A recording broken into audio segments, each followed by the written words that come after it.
a lição de número 1, criação, fundamentos e propósito da família, é o tema dessa nossa primeira lição. Vamos ao textuário, que está aí na sua revista e no telão aí. Vamos lá? 1, 2, 3. De um só homem.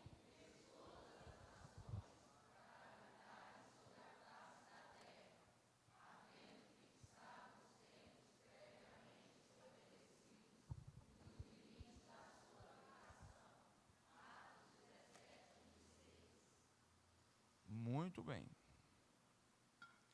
A aplicação da lição, o que é essa aplicação? É uma espécie de um resumão do que vai tratar a lição. Às vezes numa, como é o caso dessa aqui, no máximo 2 frases, né? Deus criou a família com fundamentos e propósitos específicos para a formação de uma sociedade equilibrada e temente a Ele. É o assunto que nós vamos tratar aqui. O Marcos vai ler para nós o texto bíblico básico. Acompanhe aí a leitura. Vou pedir para ele ler sozinho, para a gente ganhar tempo aqui, por gentileza. Também disse Deus: façamos o homem à nossa imagem, conforme a nossa semelhança.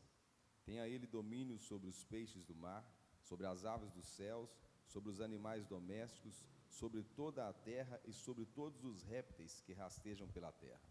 Criou Deus, pois, o homem à sua imagem, a imagem de Deus o criou, o homem e mulher os criou. E Deus os abençoou e lhes disse: sede fecundos, multiplicai-vos, enchei a terra e sujeitai-a. Dominai sobre os peixes do mar, sobre as aves dos céus e sobre todo o animal que rasteja pela terra. Então o Senhor Deus fez cair pesado sono sobre o homem, e este adormeceu, tomou uma das suas costelas e fechou o lugar com carne. E a costela que o Senhor Deus tomara ao homem, transformou-a numa mulher e lhe trouxe. E disse o homem: esta, afinal, é ossos dos meus ossos e carne da minha carne. Chamar-se-á varoa, portanto, do varão foi tomada. Por isso, deixa o homem pai e mãe e se une à sua mulher, tornando-se os dois uma só carne. Muito bem, é muita paixão, né, gente?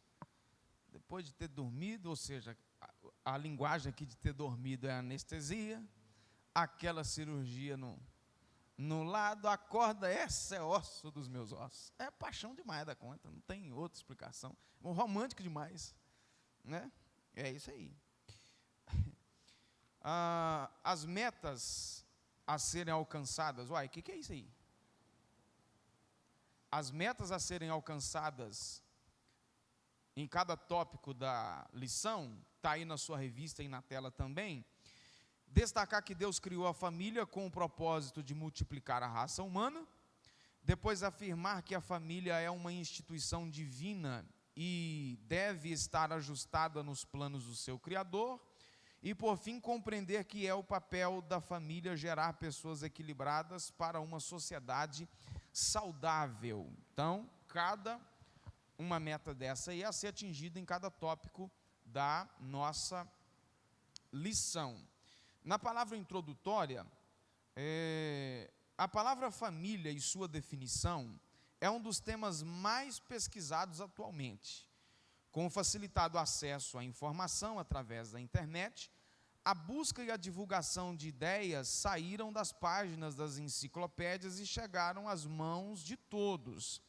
Embora esse acesso seja positivo, não se pode dizer o mesmo das fontes e fundamentos de tantas informações.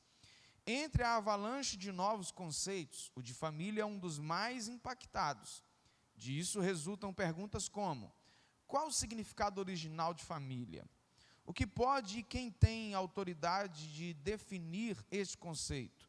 Nesta lição introdutória, queremos responder estas e outras indagações a respeito da família e, partindo deste princípio, falar da essencialidade e importância da família na vida de seus membros, da igreja e da sociedade. Eu lendo esse negócio aqui, estou lembrando, gente, que as ideias, né, saíram das enciclopédias. Eu estou lembrando de uma fasezinha que eu estava lá no começo, do meu ministério como pregador, eu indo para a biblioteca pública procurar livro, fazer pesquisa. O que eu estava precisando? Não tinha tanto acesso, eu não tinha na época livros e tal, a internet estava só no comecinho, né? Isso só tem 20 anos, gente. Antes que vocês comecem a pensar bobagem aí, viu? Pregador antigo aqui é o pastor Adalto, eu não, né? Não, senhor, sou da nova geração aí, ajuda aí. E o autor foi feliz aí ao colocar que hoje, gente, a gente tem acesso na palma da nossa mão. Está aqui, ó, um smartphone com internet, em que você pesquisa o assunto que você quer, e você tem isso. Hoje, pessoal, só não adquire conhecimento quem não quer, só não estuda quem não quer. Hoje nós temos, assim, recursos demais da conta para a gente pesquisar, para a gente correr atrás. Agora, crescer, é fato que crescer dói. Crescer dói, é penoso, é trabalhoso. Você perde, coloca aspas aí na palavra perde, você perde horas de sono, você gasta energia, né? Mas está aí as ferramentas de conhecimento. Agora, o que o autor coloca aqui é interessante, porque aí as fontes disso é que são complicadas, e aí você precisa ser inteligente, porque você vai achar fonte de tudo quanto é jeito, né? Você precisa, você deve, se você tiver maturidade para isso, você pode ler de tudo, você pode pesquisar de tudo, mas você precisa ter um filtro excelente para você não complicar a sua cabeça, a sua mente nisso aí, para você não se enrolar, para você não ser levado por um monte de coisa, que ideologias tem demais, né? Você precisa ser inteligente. É por isso que, por exemplo, você tem hoje recursos aí de bíblias com comentários de rodapé diversos, é uma ferramenta boa que a gente tem, mas não é bom você ter só uma, porque as notinhas de rodapé, todo mundo sabe, é pensamento de quem escreveu, é a interpretação do autor, e aí a pessoa pode ter linhas de interpretação ou conceitos até equivocados, acontece isso demais, né? Acontece isso muito. Então, você tem mais de uma, você faça comparações, você tem recursos diversos para você fazer isso. E aí, dentro desses assuntos aí, de que você encontra informações diversas, você vê, por exemplo, da família. Hoje se fala em diversos tipos de famílias, além daquele ensinado pela Bíblia, né? E você vê a defesa disso, assim, de uma forma muito sentimental, colocam assim um sentimento, uma coisa toda em torno dessas defesas, e você vê argumentos aparentemente muito sólidos para fazer essa defesa, né? Mas a Bíblia aponta para nós o caminho certo. Então, o que nós vamos tratar aqui nessa lição? Nós vamos partir desse princípio aqui, falando da essencialidade, da importância da família na vida das pessoas, na vida individual de cada um, como igreja e também como sociedade, ok? Pediu Marcos para ler para nós o primeiro tópico aí, criação da família, sobre a criação. Leia para nós, por favor. Os cristãos autênticos creem na Bíblia como verdade incontestável, o que inclui a criação do homem a partir do Gênesis. Muito embora a palavra família não seja descrita no contexto do seu capítulo 1, a expressão sede fecundos e multiplicai é um imperativo divino para a sua formação. O ser fecundo fala da força para produzir, tal como a semente que produz uma planta, que gera muitas outras sementes. Multiplicai vem da raiz hebraica, de aumentar em números, tornar-se muito. Infere-se então que essa ordem presente no ato criativo do homem inclui também criação da família. Veja bem, pessoal, olha só, para nós cristãos, a Bíblia é a verdade, é a palavra de Deus, ok? Sim ou não? A Bíblia é a palavra. Cuidado que existe uma outra expressão parecida com essa. Há uma outra expressão, uma linha teológica, que diz que a Bíblia contém a palavra. Percebe que tem diferença aqui. A Bíblia é a palavra com a Bíblia contém a palavra. A partir do momento que eu digo que a Bíblia contém a palavra, essa linha diz que na Bíblia tem palavra de Deus, mas tem do homem também, tem do diabo também. Não é assim. A Bíblia é a palavra. Gênesis a Apocalipse, nós somos cristãos? Nós cremos então que a Bíblia, de Gênesis a Apocalipse, cada versículo, cada capítulo, cada livro, é a palavra de Deus, e não apenas contém.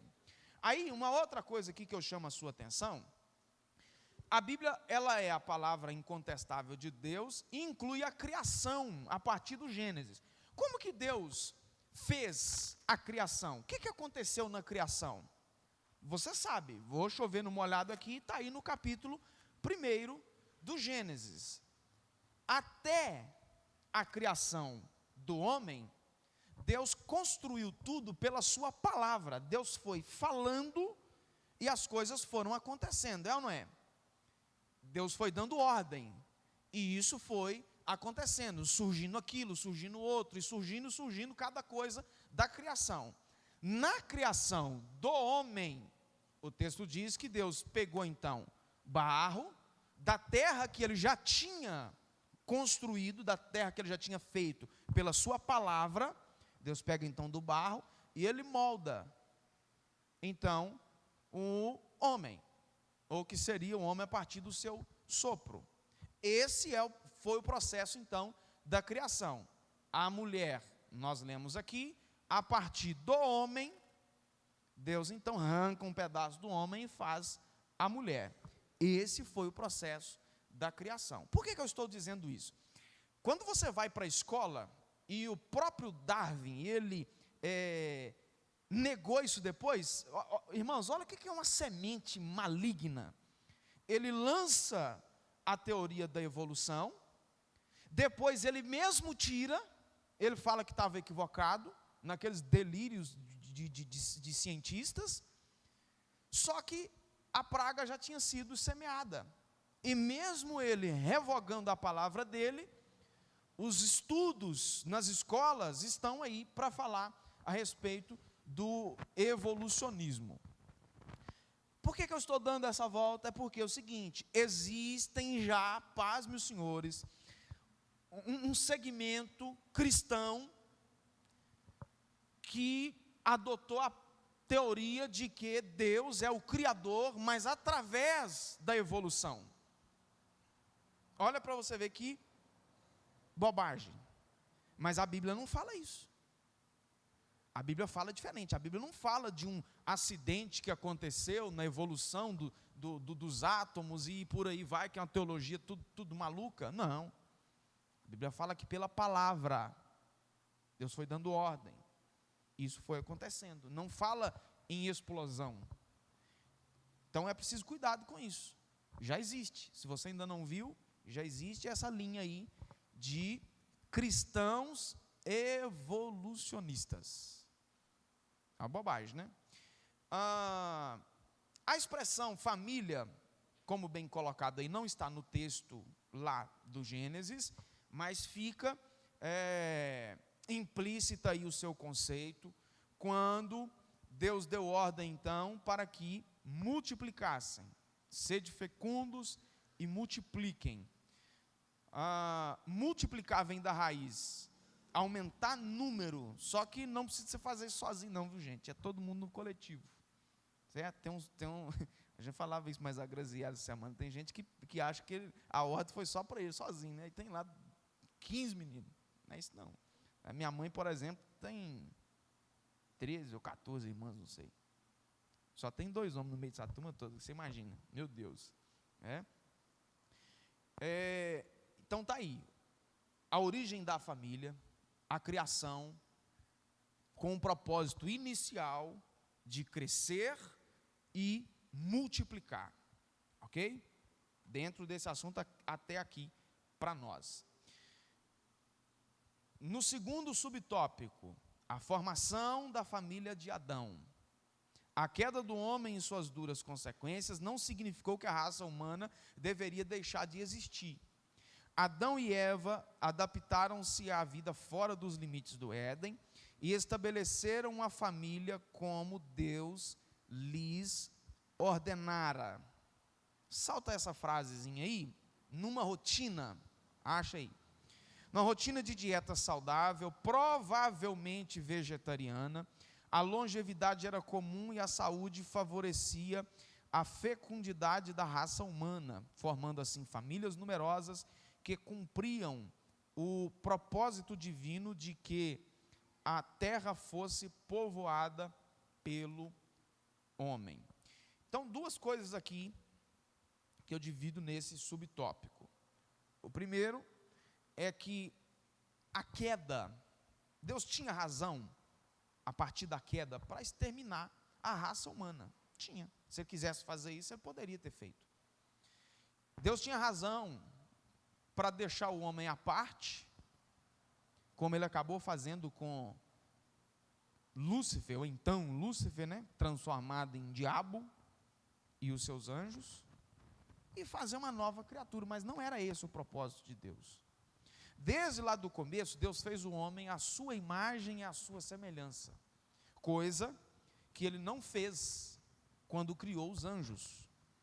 De maneira nenhuma Deus abandonaria a sua criatura formada à sua imagem e semelhança. Apesar de todos os alertas, apesar dos avisos, Deus deu ao homem essa liberdade e ele escolheu afastar-se da presença de Deus. E aí, como bem colocado, Deus tirou o homem do jardim. Também não é errado você dizer que tirou o jardim do homem e deixou ele aqui, de certa forma, à vontade. E ele começou a crescer, multiplicar, né? Você vê, no começo, obviamente, gente, os irmãos se casaram com irmãos, né? Irmão com irmã, certo? Não houve, naquele começo, a relação sexual livre, havia compromisso, se tornaram uma só carne, e acabou ali. Não era que um irmão se relacionava com várias irmãs, não era isso. Você vê que até o Caim, pecador, miserável, assassino, sanguinário, ordinário, por aí vai, ário. O texto diz que ele conheceu então a sua mulher e se casou com ela, né? Então o início foi assim, não tinha outra maneira. Alguém até perguntou para o André Valadão esses dias, né, como é que era o negócio. Falei, gente, ele não podia casar com a macaca, ele não podia casar com o jabuti. E a resposta dele foi assim, é verdade. Então o começo foi esse. Agora, o que a gente precisa entender? Até determinados pontos da história, algumas coisas eram toleráveis por Deus, aceitáveis por Deus, porque estava tudo no começo. Depois a coisa foi organizada, porque não tinha outra ferramenta, não tinha outra maneira, certo? E aí, a partir dessa organização, aí a coisa ficou mais estabelecida. Você vê que até as leis de casamento, por exemplo, a partir da lei ensinada por Moisés, muitas coisas que não eram observadas, porque não havia um regulamento correto, antes, a partir então da lei, passou a ser organizada. Então, estou só dando essa voltinha aqui para você não ficar com dúvida e tirar dúvida de quem tem, né? A dieta provavelmente era mesmo vegetariana, porque o homem passou a comer carne a partir da queda, mas com o avanço da iniquidade, né? Aí você pode perguntar, então não comia antes, passou a comer, era pecado? Não, você vê lá na lei aquilo que podia comer, o que não podia comer. Você vê na Bíblia isso tudo falando. Então não é pecado comer carne, pode comer, irmão, pode comer, inclusive de porco. Não está escrito nada disso aí na Bíblia proibindo. Para nós, igreja, Você pode deixar de comer por uma dieta sua, mas por imposição doutrinária, não. Certo? A importância da família, terceiro subtópico aí para nós correr, que a hora não espera. Alguém tiver alguma pergunta, alguma dúvida, levanta a mãozinha, pergunta. Se eu não souber responder, o Joab está aqui. Com certeza, enciclopédia ambulante. Lê para mim, Marcos, por favor. Muita gente só enxerga o valor emocional, sentimental da família, mas o problema desta avaliação é que a família somente é boa quando as circunstâncias respaldam tal sentimento. Quando há crise, problemas de relacionamento e uma série de outros fatores que contribuem para que as emoções se desgastem, o valor atribuído à família é seriamente comprometido. Atribuir à família apenas o valor sentimental pode ser algo muito traiçoeiro. Precisamos ir além disso e entender o valor que o Pai Celestial agregou à família. Muito bem, irmãos, olha, tocar a família só baseada em sentimento, não dá. Quem aqui no momento de alguma briga nunca pensou em ir embora de casa, que atire a primeira pedra? Hoje a mulher tem um negócio mulher tem um negócio interessante. Outro dia nós estávamos numa viagem. E assim, eu não sou muito, quando estou dirigindo, eu não sou muito de conversar, muito. Às vezes até falo, mas eu não sou muito. Eu prefiro dirigir mais prestando atenção, tá aquele negócio todo. Sabe, aqui é silêncio. Ninguém fala nada, ninguém fala nada. A Bianca rompe o silêncio. Meu bem, algum dia você já pensou em me bater?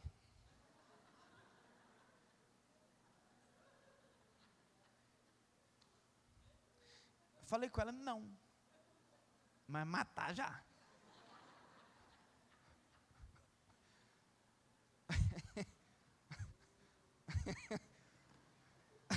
Aliás, dá menos problema hoje.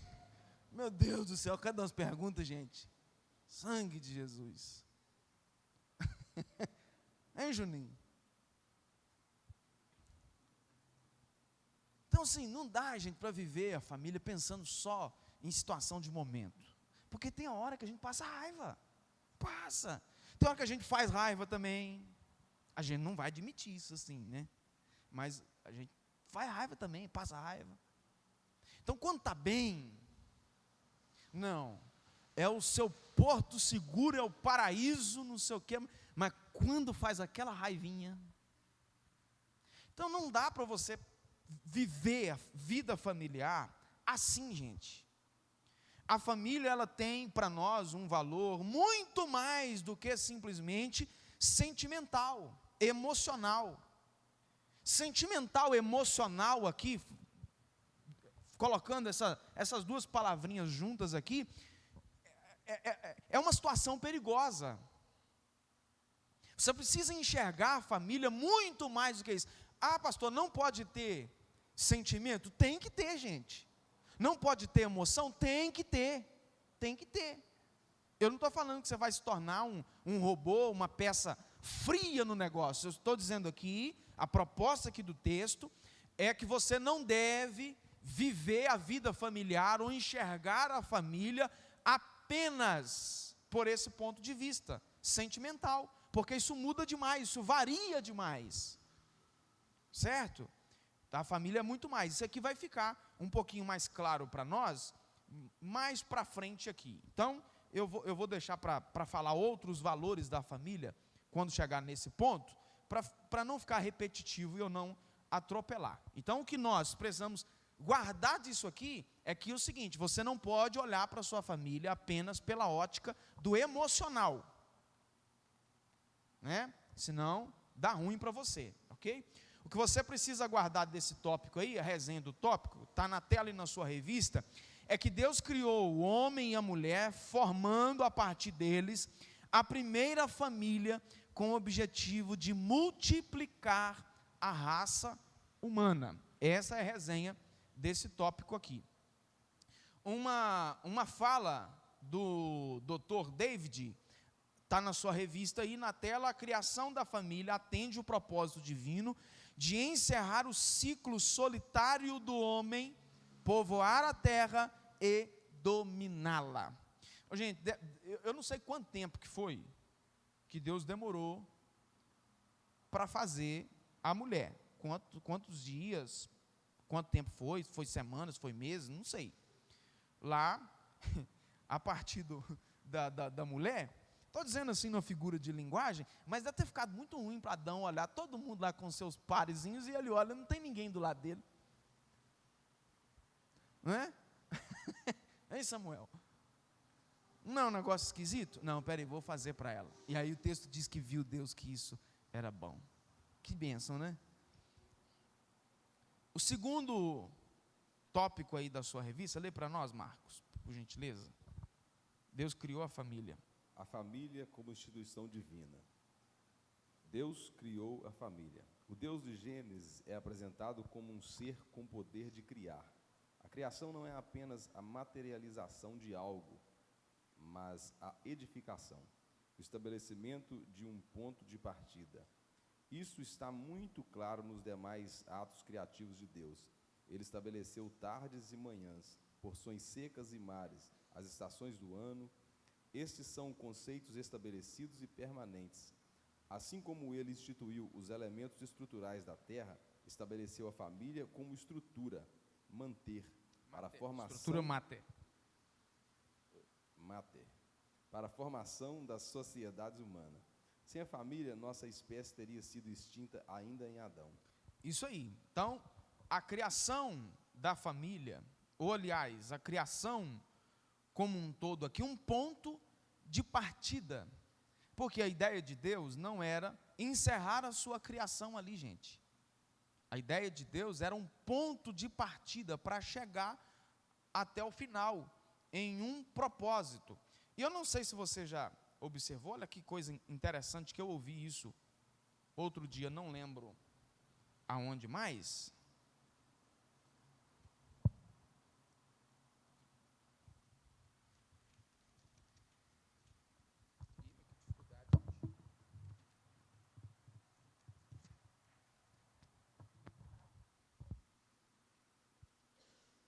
Olha que coisa interessante. Lá no Gênesis 1, o texto diz no versículo 3 que disse Deus, haja luz e houve luz. Ele fez, o texto diz que ele fez dia e fez noite. Só depois que ele foi fazer o sol. Você percebeu que a luz houve antes da criação dos luzeiros? Você não tinha percebido esse detalhe aí? Que coisa interessante. Percebe aí a grandeza de Deus? Um ponto de partida na sua criação, tudo com ordem, conforme aquilo que ele ia falando, e na ordem do seu propósito. Ele estabeleceu tardes e manhãs, porções secas e mares, estações do ano. Olha, de uma forma organizada, né? Aí você percebe que tem uma outra, só vou citar, não vou entrar aqui no mérito da coisa, só para despertar a sua curiosidade. No princípio criou Deus os céus e a terra. Você consegue imaginar como que é a criação de Deus? Vou te falar como que é a criação de Deus, assim, a grosso modo. Pensa no que é a complexidade do corpo humano. Quem é o pessoal aí da medicina que está me ouvindo aqui? Né? Médicos, enfermeiros e tal. O que é a complexidade do ser humano com seus órgãos, tecidos, a mente humana? Né? Nós, como que isso funciona? Então, é mais ou menos assim a criação de Deus, perfeita. Olha o universo, com os planetas, as galáxias e tudo que está aí em pleno movimento e atividade, em vida.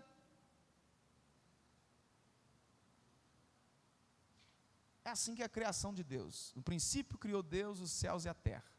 Só que quando você chega no texto do versículo 2, o texto diz que a terra estava sem forma, vazia, escura, esquisita. Alguma coisa aconteceu nesse meio tempo aí, entre o Gênesis 1 e o Gênesis 1 e 2. Sabe o que houve, Marquinhos? Você que é um cara inteligente? Vou deixar para você dar uma pesquisada depois aí, quem não parou para pensar nessa ideia. Ele instituiu os elementos estruturais da terra, estabeleceu a família como uma célula máter. A criação, a formação de outros seres humanos era a partir dessa. Com toda a sua engenharia do ponto de partida da criação, gente. Não era, o propósito de Deus não era encerrar a criação ali no Éden, era continuar. Olha, tanto que era plano de Deus, além Éden, que ele disse para Adão, olha, cresça, multiplique e encha a terra. Não era só um quadradinho ali no ambientezinho onde eles estavam ali, com todo respeito ao jardim do Éden, que era uma maravilha. Mas a ideia era encher a terra, não era um propósito para encerrar ali. Por isso, pessoal, quem vai se casar, e nós vamos ter lição aqui para frente, aqui falando sobre divórcio, quem vai se casar e quem já está casado, não pensa no propósito apenas de momento. Pensa no propósito da sua família, como Deus enxerga a família, que não é uma situação apenas de momento. Certo? Eu tenho dado exemplo nos atendimentos que faço para gente com problemas assim, que o casamento é como, você pega duas pessoas, é como se você pegasse pega duas folhas de papel, passa cola nas duas, e junta, e deixa secar, e depois você tenta desgrudar as folhas.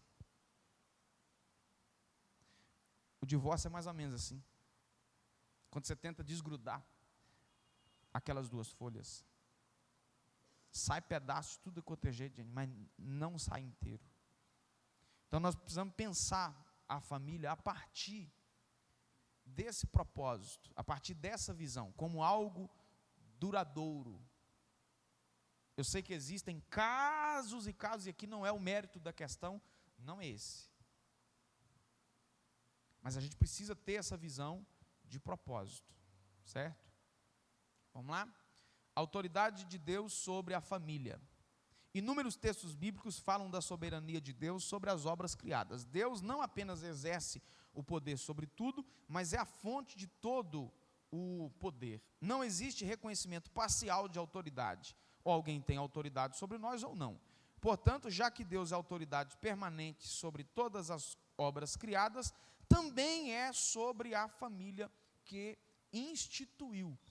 Essa questão aqui fala de gente que quer criar outros modelos de família. O modelo estabelecido por Deus na Bíblia, pessoal, apesar que a gente vai ver de maneira mais detalhada nas próximas lições, mas é macho e fêmea, ou seja, homem e mulher, é uma união monogâmica, ou seja, um homem e uma mulher, ou um homem para uma mulher, e vice-versa.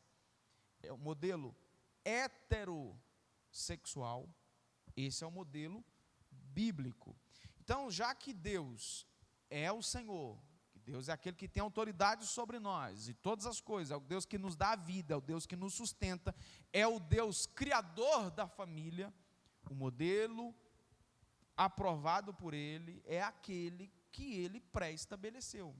Ele não apresentou outro modelo, é o bíblico, que são esses aqui, os requisitos para esse modelo que eu acabo de citar. Correndo aqui, o plano de Deus e a realidade humana. Lê para nós, Marcos, por favor. Além dos constantes ataques à família, dos quais falaremos em lições seguintes, é comum ouvirmos antropólogos, sociólogos e formadores de opiniões dizerem que o conceito cristão de família tradicional parece negar a realidade de famílias que se formaram diferentemente do modelo bíblico. Este pensamento é fruto de desinformação, preconceito e má-fé. A afirmação de que existe um modelo ideal de família não implica discriminar aquelas que foram despedaçadas pelo divórcio ou filhos que cresceram sem o privilégio da presença de dois genitores, ou foram vítimas de violência doméstica. Porém, não podemos perder de vista o fato de que, apesar destes e muitos outros problemas, existe um plano ideal traçado por Deus, o Criador da família. Quanto mais ajustados estivermos a esse plano, mais feliz será a nossa família. Ô, gente, é isso aí. O que existe hoje é uma distorção daquilo que a Bíblia ensina e aquilo que a igreja prega. Qual que é o modelo ideal? Nós estamos trabalhando ele aqui. Eu acabei de citar alguns requisitos mínimos ou básicos para a instituição familiar no plano bíblico, né? O autor citou aqui, o autor da lição, ele citou outras maneiras, outros aspectos de família que surgiram ao longo do tempo, e isso é uma realidade. Agora, nós precisamos ser inteligentes para o seguinte, precisamos ser inteligentes para o seguinte: o fato de você apresentar o que é correto, não está dizendo que você está discriminando quem vive uma realidade diferente. Isso é o que nós estamos trabalhando para a próxima revista nossa. Nós vamos trabalhar questões atuais e nós estamos planejando e formando lições para muita bobagem que nós estamos vivendo hoje. A nossa cultura, gente, ela está assim, de certa forma, doente. A nossa cultura, ela foi moldada num padrão maligno em que você não pode mais falar o que é certo, porque dá a impressão que você está discriminando o outro. É um mimimi terrível. Isso lá dentro da linha filosófica é o politicamente correto. A nossa sociedade está doente com essas coisas, em que você não pode mais falar o que é certo, que usa até a Bíblia: não julgueis para que não seja julgado, não sei o quê, e é tanta bobagem. Então a gente precisa tomar cuidado. O que nós estamos fazendo aqui? Existe, gente, um plano ideal. Por exemplo, é ideal que você vá embora para casa agora. Quem veio de carro, entra no carro e vai embora. Quem veio a pé, o ideal é que você saia daqui andando até chegar na sua casa. Mas se você quiser sair daqui engatinhando também, você pode ir. E eu não tenho nada com isso. Existe um plano ideal, um modelo ideal para a família. É esse que a Bíblia ensina. Existem tragédias que aconteceram no percurso, em que esse plano, obrigatoriamente, para algumas pessoas, tiveram que ser readaptados. Alguns destes são pecaminosos, outros não. Por exemplo, qual que é o plano original de Deus? É que o menino nasça numa casa formada por marido e mulher legitimamente casado, que ele cresça ali, estabelecido naquela família, onde ele receba amor, onde ele receba atenção, onde ele receba ensinamentos morais, sociais e espirituais, para que ele cresça sendo um cidadão de bem. As tragédias da vida pecaminosa tirou isso da vida de muita gente. Eu conheço pessoas que cresceram em lares adotados, filho de uma relação pecaminosa, em que o menino foi entregue a um orfanato. A Sofia, um tempo atrás, quando estava menorzinha, agora não faz mais não, que ela aprendeu, assistindo novela de orfanato. Eu quero morar no orfanato. Você está achando que é desse jeito que está indo na novela? Vai para você ver. Mas tem muita gente que entrou por uma tragédia assim e não foi criado com seus pais biológicos. Por que eu estou dizendo tragédia, gente, usando essa palavra? Porque o ensino bíblico É diferente. E aí foram adotados por famílias, bênção, recebeu eles maravilhosamente, cresceram bem, são pessoas de bens. Ok. Mas o plano bíblico original não é esse, gente. Eu sei que aconteceram tragédias com muitas pessoas, de situações que tiveram que se separar, contraíram um novo casamento, e eu não vou entrar aqui no mérito da coisa, é apenas uma citação. E um menino criado junto na casa, agora com uma pessoa que não é o seu pai biológico, é o seu padrasto, a mãe contraiu um outro casamento, o homem contraiu um outro casamento, o menino agora criado com uma madrasta, não é a mãe dele, biologicamente falando. Eu sei que existem essas coisas. O fato de dizer que o plano bíblico, compreenda, gente, o fato de dizer que o plano bíblico não é esse, não estou discriminando aqui quem foi obrigado por uma circunstância da vida a entrar por esse caminho. Filhos criados com vó, isso é normal. E isso que eu estou dizendo aqui, essas mudanças que aconteceram, são legítimas. São situações que precisam ser avaliadas caso a caso. E que nesse aspecto aqui de caso a caso, eu não posso chegar aqui e bater o martelo dizendo que essas pessoas estão em pecado. Agora, existem outras configurações que dão o nome de família hoje, e socialmente falando, são famílias. Socialmente falando, são reconhecidamente famílias. Por exemplo, 2 homens, que aí é a união homoafetiva, essa nós já entramos para o caminho pecaminoso. A Bíblia discrimina isso abertamente, discrimina aqui no sentido não de reprimir, de discriminar a pessoa, mas de mostrar as características, de dar descrição. A Bíblia fala disso abertamente como sendo pecado. Aí, essas famílias, é uma realidade que acontece hoje? Está aí.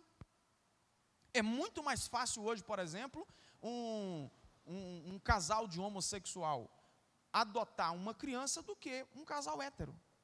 Muito mais fácil. A sociedade está aí, esta é uma realidade. O que a gente precisa estabelecer aqui é o seguinte: a Bíblia tem para nós um plano.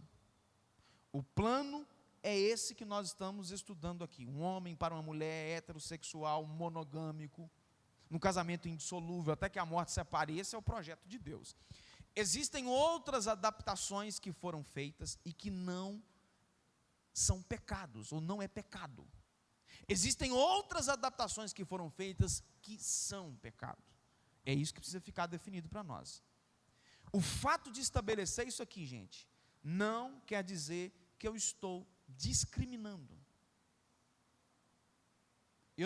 Nenhum crente, nenhum cristão legítimo passa perto de um casal homossexual e quer bater ou matar. Nenhum crente faz isso. Crente autêntico, não. Se tem alguém que faz isso, precisa rever a sua fé. Mas nós concordamos com a postura deles? Não. Abertamente, não. É isso que precisa ficar estabelecido. Só que a artimanha de Satanás é tão cruel, mas tão cruel, ele é assim tão ordinário, que ele quer distorcer as coisas. E aí, para gerar essa barreira entre o pecador e a igreja. Certo? Dúvidas aqui, pessoal? Acréscimos? Podemos passar? Vou mais 5 minutos só. A instituição da família garantiu a preservação da raça humana, que apesar dos problemas gerados pela queda, segue seu curso para a formação das sociedades humanas.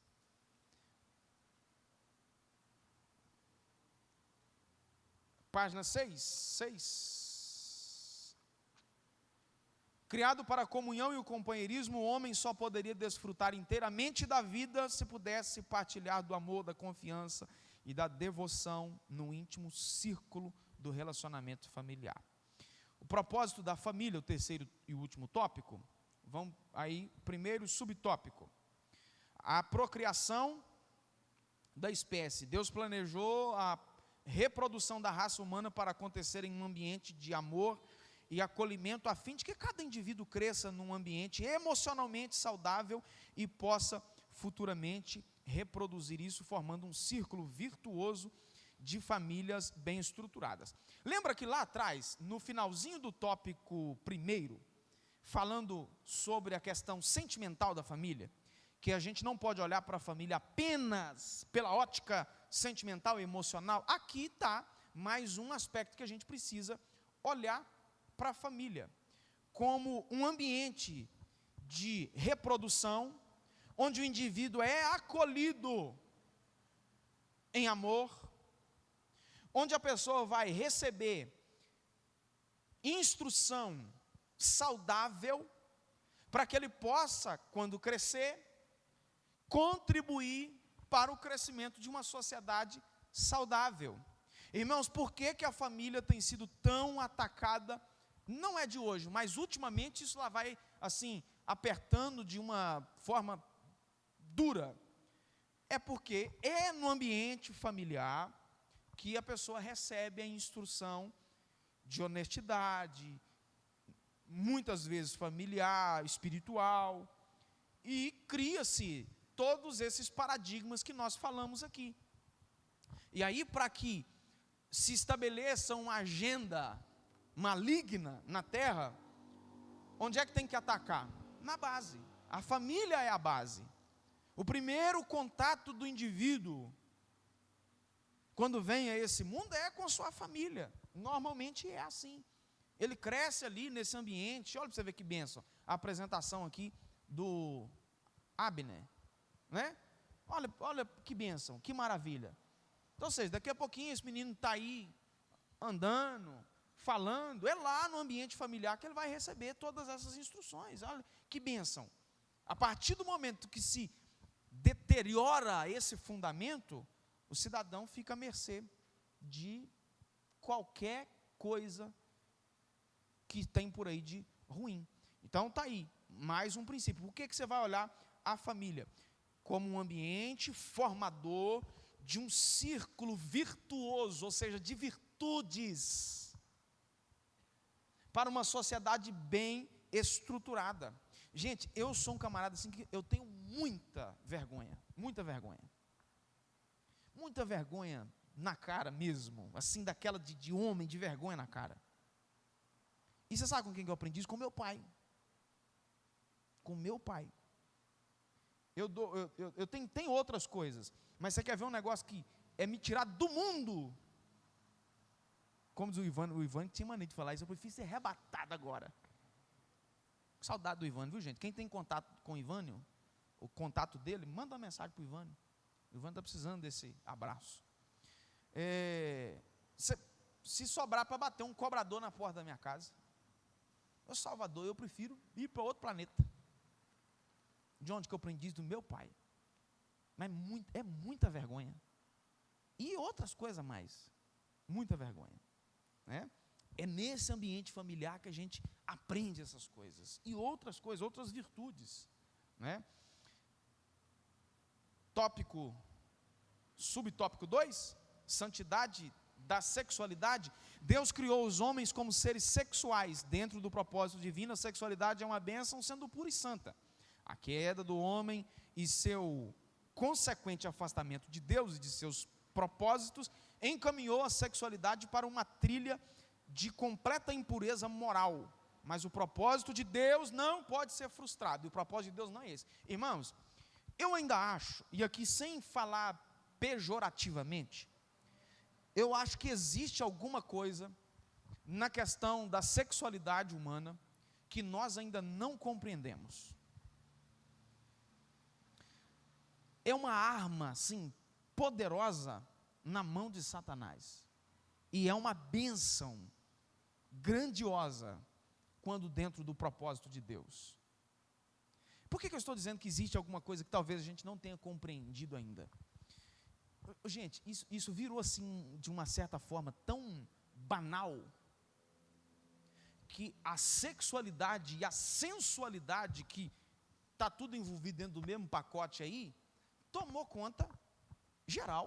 Outro dia eu estava não sei aonde aí que eu vi um outdoor, propaganda de pneu de caminhão, a moça encostada no outdoor, assim, grandão na beira da rodovia, a moça lá, seminua, mas assim, com roupa que, para a praia está difícil.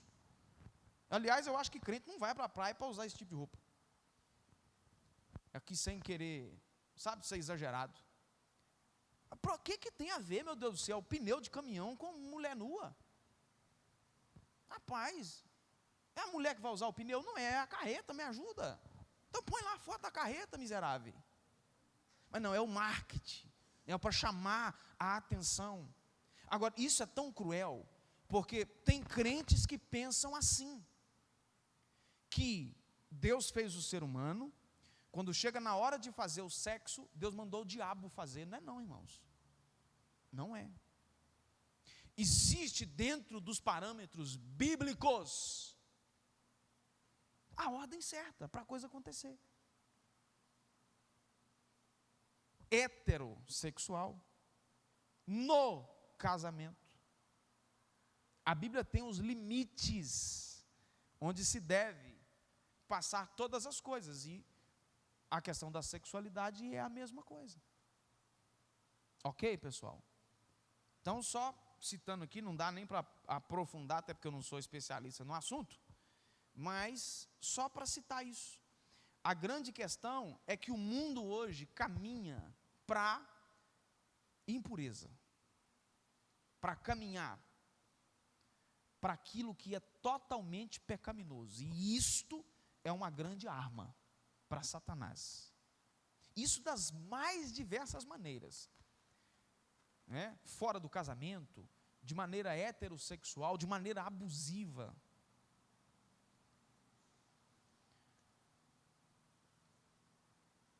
Por fim,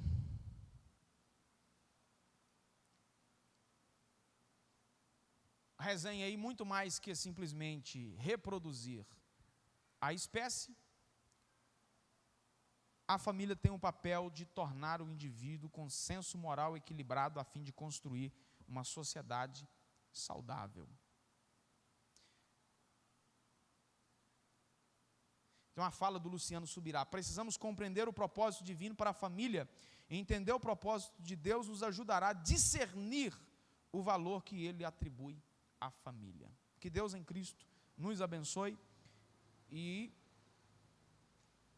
pessoalmente aqui a minha expectativa é que será um tempo assim de muito crescimento para nós.